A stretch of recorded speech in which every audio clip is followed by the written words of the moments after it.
Sinong mag-aakala mga kababayan?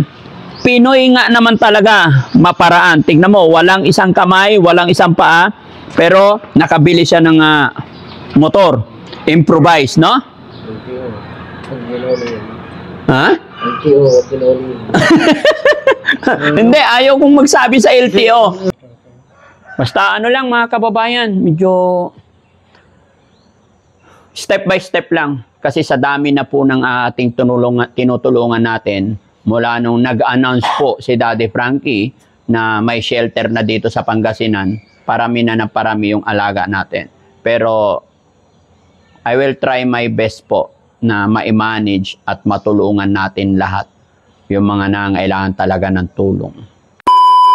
Mga kababayan, may bisita po tayo. Ayan. Magugulat kayo. Dahil sa tulong sa mga nagagawa ng Team Daddy Frankie, ito, bumalik sila dito at gusto raw niyang ibalita kay Daddy Frankie. Ayan, tignan nyo mga kababayan. Nakikilala nyo. Marunong pala talagang magmotor, no? Oo. Hello. Hello. Halika, pasok ka dito. Wow. Oh, alam mo na pumunta dito, ha? Ang galing. Tsaka ikot mo nga. Marunong ka ba talaga? Ikot mo nga dyan. Nakakabilib mga kababayan, no? Oh. Sige, ikot. Tapos igilid mo dito. Ayun, no? Wow. Dito, para hindi marawan. Trabaho siya. Ha? Para matanggap na magtrabaho. Ang galing na motor mo, ha? Saan galing yung motor mo? Nabili ko sa tao. Nabili mo? Wow. Magkano bili mo? 1,000. 1,000 lang yung motor na yan? Mura lang. Mabuti may pambili ka. Mayroon, yung binigay nyo. Yung galing sa akin. Ayos ka talaga. Halika dito. Baba ka. Nakaka-break lang. Nakakabilib, no? Sinong mag-aakala mga kababayan? Pinoy nga naman talaga, maparaan. Tingnan mo, walang isang kamay, walang isang paa, pero nakabili siya ng motor. Improvise, no? Ha? Hindi, ayaw kong magsabi sa LTO. Mabait?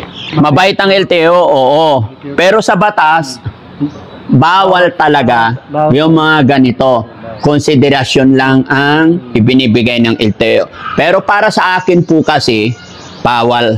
Kasi nga, may kapansanan. Paano? Pag nadisgrasya. Kaya ayaw kong makialam sa usapin na yan. Ang trabaho ni Daddy Frankie, tumulong. And, syempre, really appreciate yung kanyang talent, yung kanyang pagpupursigi, na after all ng kanyang kalagayan, ay nagawa niya ng paraan kung paano maghanap buhay na Para saan to motor na to? Hindi. Anong kinakarga mo dyan? Bakal buti. Nagbubote. Nagrindi na ako. Hindi ko nariting yung amo ko. Nasa bigayan ng pera. Nasa bigayan ng pera. Sige, pasok ka dito. No? Pasok ka. Kasi ang init. Hindi ko na hinintay. Hindi mo na hinintay. Okay. Dala-dala mo talaga yung sapatos mo, ha? Iba na naman. Iba na naman. Marami to. Marami kang sapatos. Marami. Sana all, maraming sapatos. Diyan siya. Ha? Diyan siya. Pasok ka, pasok ka. Tayo. Galing. Dito ka.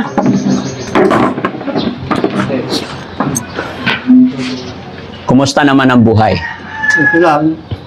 Sabi mo, gusto mo talaga pumasok? Gusto ko. Gusto mo pumasok.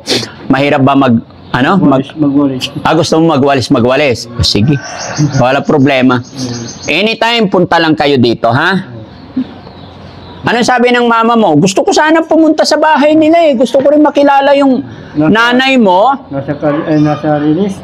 Nasa release? Kaya nga, gusto kong makita yung tinitirahan mo. Kaya lang mga kababayan, naunahan na ako. Siya na lang pumunta dito. Kaya, masaya rin naman ako na kung yung mga ganito is pupunta dito.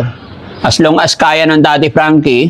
Kasi, ito na naman yung damit na ito yung pumunta ko dito. Anong pumunta ka dito? Yan na yung suot mo. Ito. Ba't baliktad yung damit mo? Binaliktad ko na.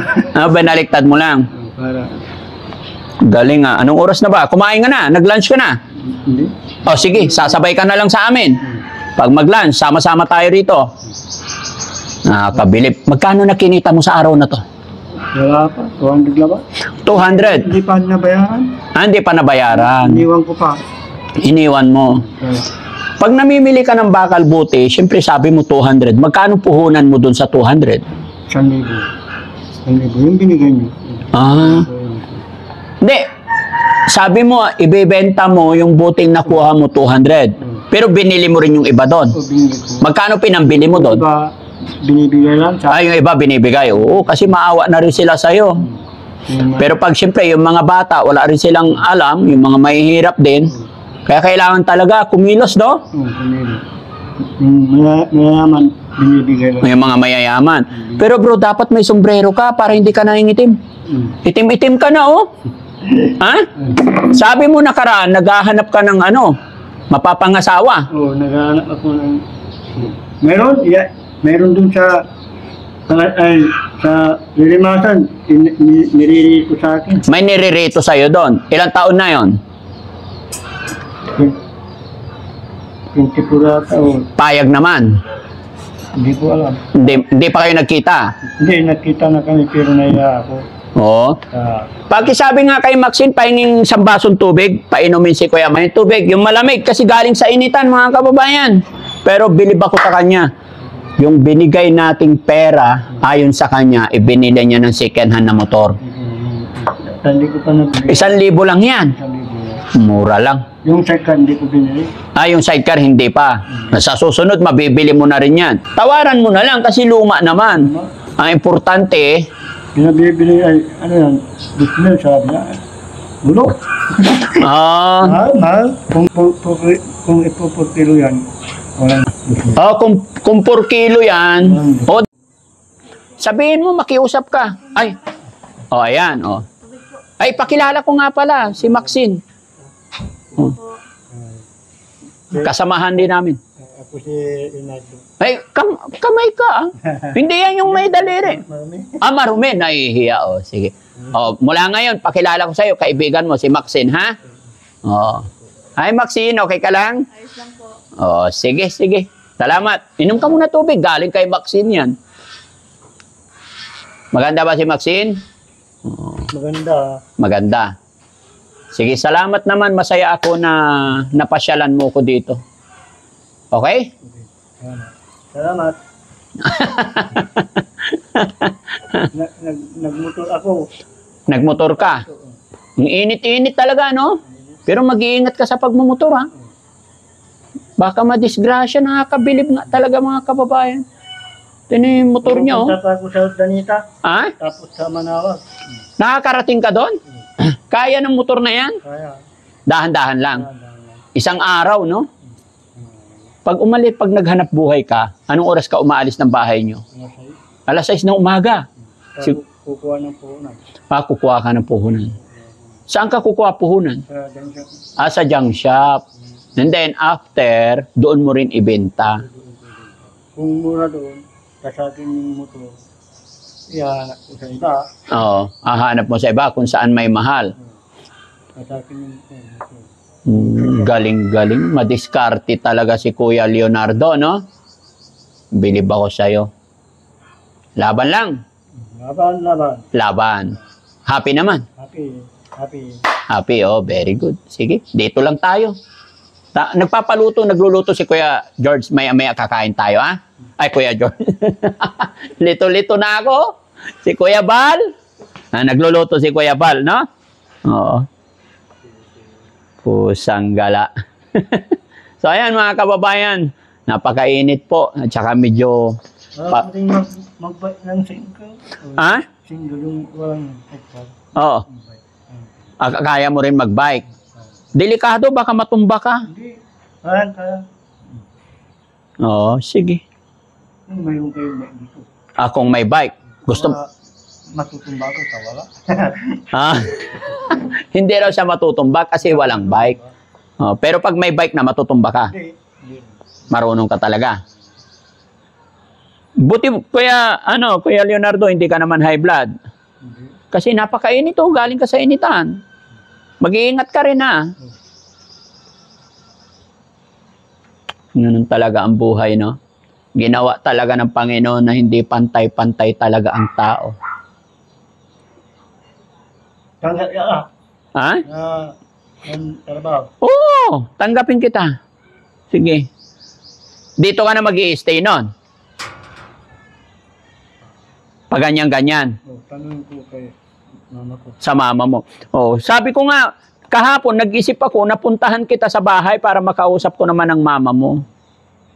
Pero, sige lang, gaya ng sinabi ko, tuwing pupunta ka dito, bibigyan kita. Walang problema, ha? Basta nandito ka, bibigyan kita. Makatulong ako sa'yo.